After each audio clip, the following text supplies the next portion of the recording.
বড় লোকদের late night. What happened, বেটু? মম, এক্সট্রিমলি সরি মম, আজকে আসতে অনেকটা লেট হয়ে গেল। কোথায় লেট হয়েছে বেটু? সবে ভোর 4টা বাজে এখন।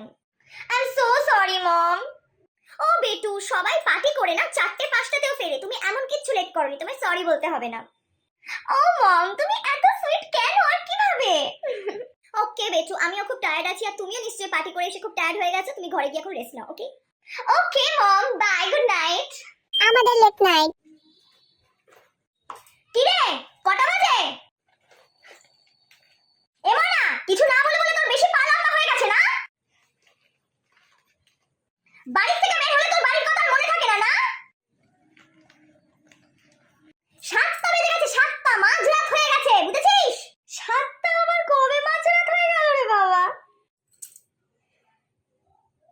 ও মা, তুমি তো জানো আমি পিঙ্কির জন্মদিন পার্টিতে গেছিলাম। তুই নিশ্চয়ই কোনো বয়ফ্রেন্ড পাতিয়েছিস, তাই না? না না মা, আমি কোনো বয়ফ্রেন্ড পাতাইনি আর কোনো বয়ফ্রেন্ডের সাথে ঘুরতেও যাইনি। তুই দাঁড়া। হ্যালো, শুনছো গো? তুমি তাড়াতাড়ি বাড়ি এসো, তোমার মেয়ে একদম উচ্ছল হয়ে গেছে, বুঝলে? বাবাকে ফোন করছে ভগবান। এই মাঝরাত 7টার সময় বাড়ি